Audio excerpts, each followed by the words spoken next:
on ARSN Television, Mabushi, Abuja, Nigeria. I am Khadija Onwatwin. Today we shall be taking a look at taxation effects and price of agricultural produce in Nigeria. And we know that this program will bring you experts to come and tell us what each topic is and its effect on the economy.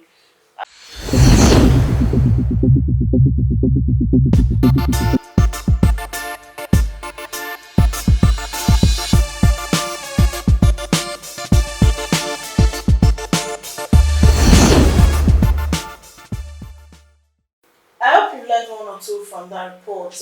Now we're bringing our guests to discuss our topic for today, which is taxation effects on price of agricultural produce in Nigeria, in the person of Mr. Gilbert Dakolo. Welcome to the program, sir. Thank you for having me. This week, we're taking a twist to some of our topics we'll be having. I know that taxation, if you ask me, some people tell you that it's something that cannot be, discussed in the 30 minutes scheduled time for the program. But then we're looking at whatever way it is, should be able to have it, to some extent, well explained. Yeah. To start with, what is that? I want you to tell us what, in its entirety, what taxation is as regards to agricultural produce in Nigeria. Taxation is an instrument used by government of a country to raise revenue on different areas or aspects of the economy. And looking at how government raises revenue as regards taxations, there are several percentages and several considerations that is being used by government to be able to ascertain what is taxable, to be able to ascertain the percentage to be applied, and to also be to ascertain what time frame taxes can be relieved for some particular products, either to be able to gain more accessibility or to be able to lure more people into such sector. The government try as much as possible to also have tax breaks and tax holidays. All these are in context of the broader perspectives of taxation. But the most important aspect of taxation is that it's one of the major tools that a government uses to raise revenue to be able to fund their activities. And apart from taxing individuals that are doing businesses, agricultural produce and products are also not immune to taxes. And that is why we are going to speak extensively as regards taxes that goes with agricultural products. As we also know that agricultural products are essential commodities that a government, especially the Nigerian government, cannot do without. So there are varying taxes either for encouragement or to be able to lure more people into various segments of agriculture to be able to ensure that the country produces maximally. Because if you implement maximum taxation on some agricultural products, it can scare away will-be investors that might be interested in those areas. So that is why it's very critical that even when government is applying taxation as means of revenue, when it comes to agriculture, it's always strategic and it's done in a way that it will be easier for the government to grow because of the importance that is attached to agriculture, even for the existence of a country, because it is from agricultural produce that a country can feed and a country can continue to run in other aspects. And looking at the government presently and the policies on agriculture to ensure that agriculture is put in the front burner, the issue of taxation also goes side by side to ensure that it does not limit the intended intention of the government as regards improving agricultural produce, agricultural expansion in Nigeria. So taxation as regards agriculture is very dynamic, and it's important that the government takes a critical look at it to be able to ensure that taxes that are applied on agricultural products and produce is not the type that will limit investment or interest in the sector. Okay, We've seen that some experts have complained of double taxation on different at different level. Yeah. When you talk about, you mentioned business owners being taxed already. We have individual tax and then tax on, some items, some business items. Yeah. Now, in this case, we're looking at agricultural produce. With, for example, you go to an agrarian area where you see that even at the farm area where production is on, we have those that have weighing machines. Yeah. They'll tell you we're weighing this kilo of salt, for example. I don't know if that's been weighed in kilogram.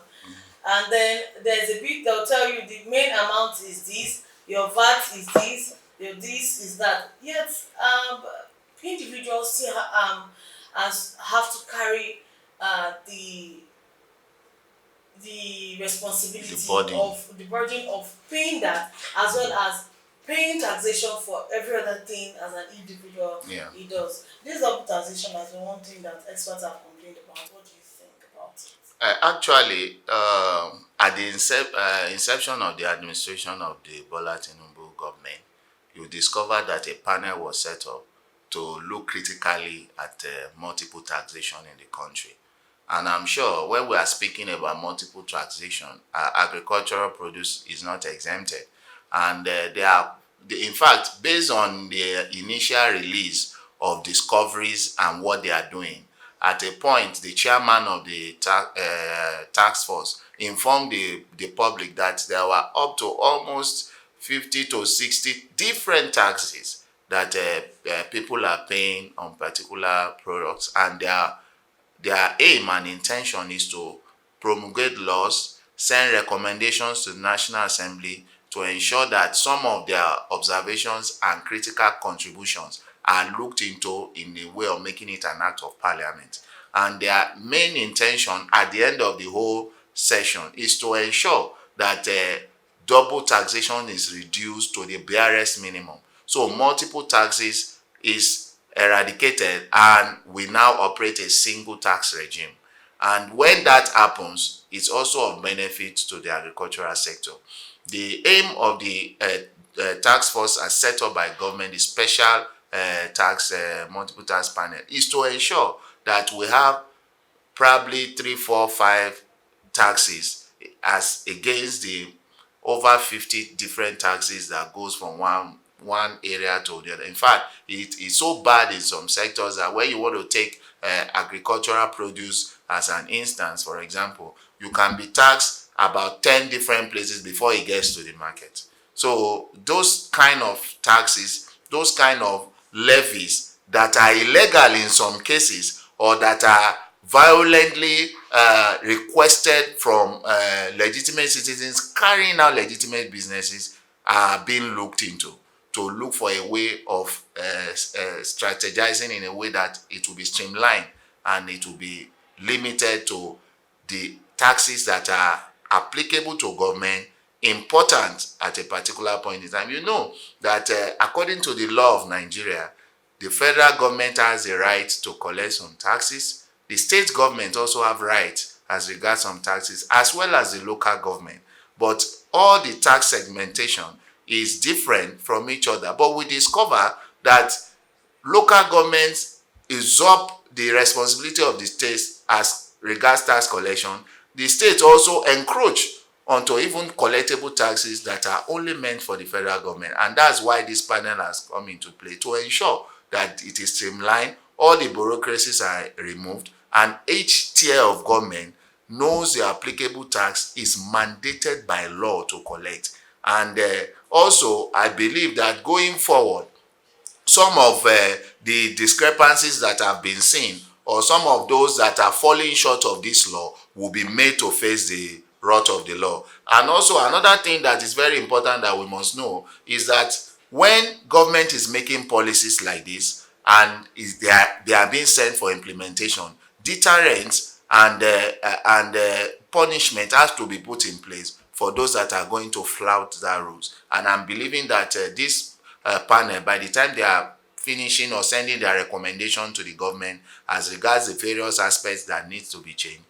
Deterrent and punishment will also be put in place, especially at the local level, because that is where the height of uncivility, the height of brigandry, the height of thuggery when it comes to tax comes into play. The federal tax officials are more civil in their carrying out their activities, as well as some state tax officials. But when it comes to local government, in fact, what I discover is that the local government deliberately recruit tax touts to ensure that they intimidate. They at some point they even go to the extent of harming legitimate taxpayers to force and coerce them, or sometimes malhandle them to be able to collect taxes from them at different points. Okay, we know that taxes, like you mentioned, are being given at point of we have the federal tax, we have the income tax, we have self-employment tax as regards agricultural and production in Nigeria. But when you see that aside this tax, we see get taxes like estate tax, gift tax, and the rest. Is there a way that these taxes can be harmonized, even if not into one? But we know that farmers, as you're coming with your produce from the market, and you get from the farm rather, and you get it to the market, that's one point A of paying tax. And then the next point should maybe end with the federal tax. Is there any possibility Actually, to avoid these multiple taxes that we go through and the effect on price? Now, the truth is that when we are looking at taxation on agricultural products, we have to divide it into two. We have the natural produce that goes directly into the market, and we also have processed products. Processed products in the sense that if a company buys raw tomato, for example, from a farmer and makes it into a paste, it now takes the processed tomato paste to the market. So when it gets to that stage, applicable taxes apply. When it gets to the stage of sending the raw tomato products to the market, also applicable taxes apply. So what we are looking at, or what the government should do as much as possible, is to look at the effective rate as regards the various produce, whether in the raw form or in a processed form. And also when we talk about all these other gamut of taxes, you will discover that agriculture, when we talk of agricultural practices, the level of taxation mostly falls with the local government, because most agricultural practices are, especially the raw agricultural practices, are done in rural communities that have local governments as taking charge of it. While it's not limited to the local government, we discover that commercialized agriculture might have to deal with the state or the federal government, depending on the kind of products that they are bringing out.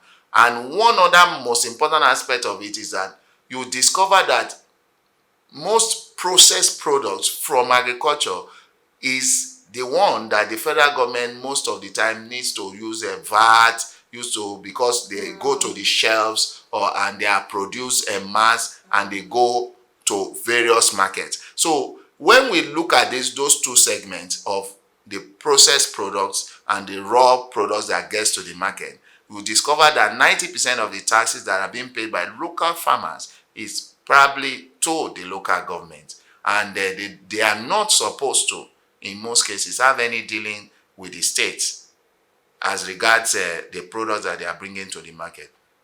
But what we have seen over time is that the states wait for these products in the markets to come and also impose a form of levy called tax on those farm products as they get to the market. They do it in an indirect manner, in the sense that they wait for those products to land in the curfew of the distributors of those products and now apply the tax as a state tax on them. But really, when we are talking of agricultural products coming from the farm, it is the prerogative or is under the purview of the local government to be able to take applicable taxes as regards agricultural products that are coming from their local governments. If you go to local markets, even in the FTT, areas like the Orange Market in Maraba and that of Didi, Yeah.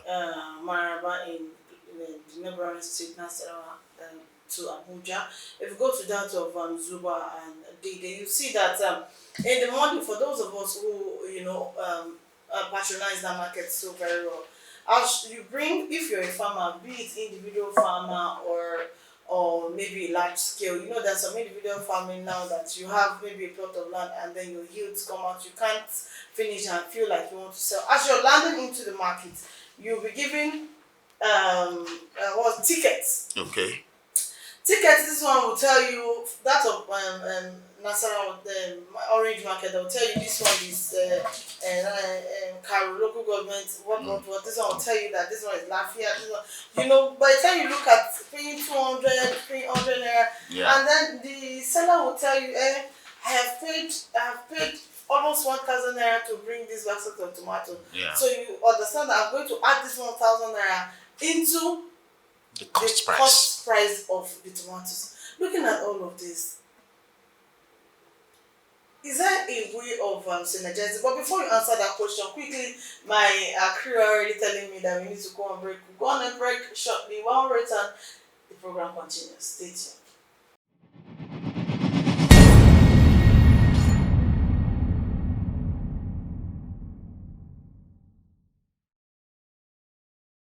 And welcome back. It's still the program Agric Economy on ARCN Television, Abuja, Nigeria.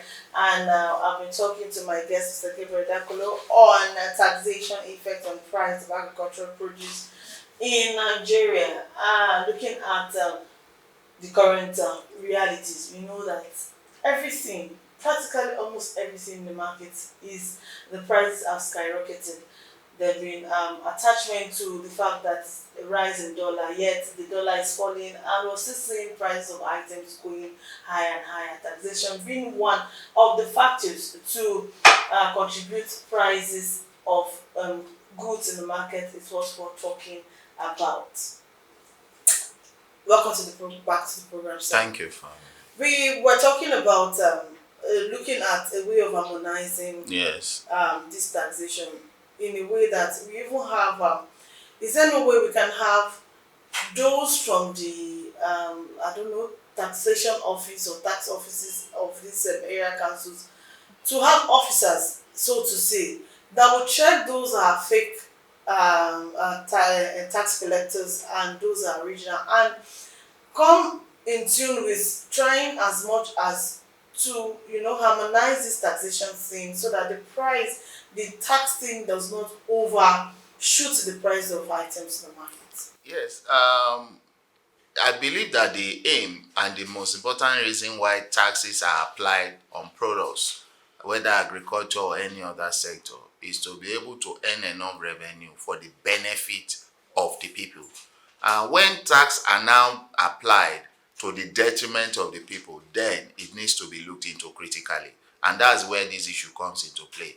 Part of the mandate given to the Special Task Force on multiple taxation is to look for ways of harmonizing, implementing, and also ensuring that educating the tax officials. So when we get that is the issue of the educating now I want to talk about, because that is where the problem is now, based on conflicting local governments coming to exact taxes from people bringing products to the market.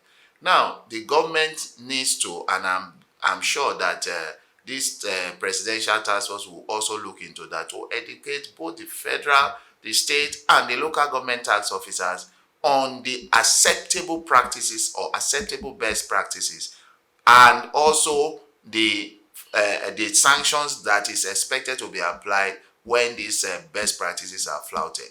When it comes to local government tax officers, you discover that most of them are largely unruly, they are largely not educated, and some of them get the job to serve the ego of some of the people that employ them there. And that is why it is the local government tax sector that is the most difficult to sanitize in Nigeria.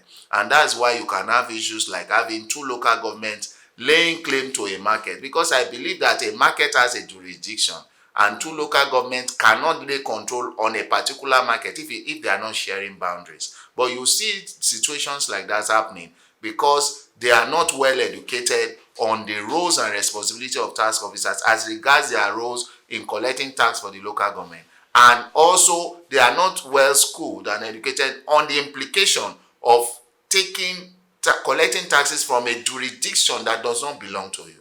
So those are the areas where the government needs to. I also believe that the state government also needs to come in to ensure that after having a roundtable with the chairman of local government, the tax officers also needs to be brought and put to caution, because some of them carry out their mandate even outside the expectations of the local government that they are representing, just for one reason or the other to make extra cash for themselves. So we also discover that some of the people that we call the so-called tax officers, some of them are even fake tax officers, and that's why we have a lot of them in the market. Some of them do not even have the mandate of the local government, and they come print receipts of local government because it's easy to print, and because nobody regulates and nobody checks them, you discover that they go or continue in that role, maybe by having a godfather in the local government that will tell them, go ahead, everything is okay.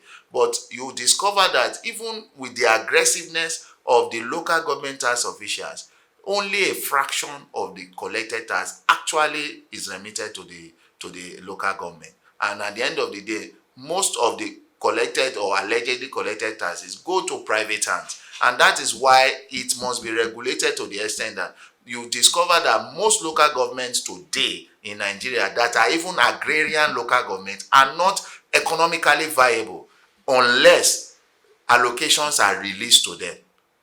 And agriculture is one of the ways and means of earning enough enough revenue for a local government, because major agricultural products is under the purview of the local government for taxation. So you discover that most of the legitimate taxes that the local government is expected to collect is being into hands of private individuals, and there is nothing to do about it because they rely solely on the federal government to release revenue, monthly allocations to them to run their businesses. So there is no pressure on the local government to be ingenious enough to ensure and maintain the actual aspect of ensuring that they collect their legitimate tax that is allocated to them. So the issue of education is very important. The state government needs to bring local government chairmen or administrators together and ensure that they rein in on their tax officials, and also put a monitoring team in place to be able to weed out fake tax collectors that are inflicting more burden on the people. Because whatever charges, levies that are being laid on the people, it also adds to the cost of the food products at the end of the day, in one way or the other, increasing an already high price of those agricultural products. Okay, so what are the effects of taxation on economic growth? Now, taxes, like I said earlier, is to be able to earn revenue for government, and the most important obligation of government to the citizen is to improve infrastructure. And when government earns enough revenue, it can be able to put on capital projects that will enhance the economic outlook of a country. When enough revenue is earned, good roads, electricity, many basic amenities can be put in place for the benefit of the populace, and also to lure investors to come into the country. Since agricultural companies pay tax, what is it not sort of a double taxation if we now have farmers go to the farm and then also pay these taxes? Because I know that, like you explained earlier, these companies pay through their VAT, Yes. and because of course companies are registered to the CAC, Yeah. and the rest of it. In the area of farmer, is there somewhat way that these farmers, though with associations, can have their VAT paid and not necessarily having to go to the market on market days, and this money, if gathered amongst themselves, can be remitted into in a way of you know ensuring that there's no double taxation as to what we have today in Nigeria? Actually, if tax payment is streamlined, we should even get to a level that tax payment will be done online. Tax payment can be done with your phone. Tax payment can be done without actually getting to the market and getting it paid. It can be done in with improvement in electronic output and other measures. We have seen countries like Kenya, for example, that try as much as possible to put products and applications in place to ensure that even from the farm, a farmer can be able to pay legitimate tax and have receipts for it, to be able to show where their products are going. This aspect is very important, and it will also cut all the leakages that are always associated with allowing individuals to have direct contact with farmers, for example, bringing their products to the market and collecting funds from them directly. It will eliminate cash collection by tax officers, because that is where that's the bane of corruption in Nigeria, when tax officers are in direct contact with cash. So if the government can harmonize the way tax collection is done to the extent that a farmer that is bringing produce does not need to get to the market. If you have, this kind of tax payment or levy we are talking about is an estimated tax payment. They will say, okay, if you are coming to the market today, it's 200 naira that you should pay for this, or 500 naira you should pay as you bring it to the market. So it's not assessed. It's different from the one that is assessed by government. So it is done based on category of where the farmer is and the kind of registration the farmer has done. So when that is established, then we can have an electronic payment platform or application that makes the farmer to conveniently in his farm, before taking his produce to the market, ensure that maybe through his phone he's able to make payment for his taxes. And when he gets to the market, what the tax officials needs to do is just to ascertain the veracity of his claim that he has paid the tax, maybe probably through the receipt generated from the phone, and confirm and compare with how they used to do it.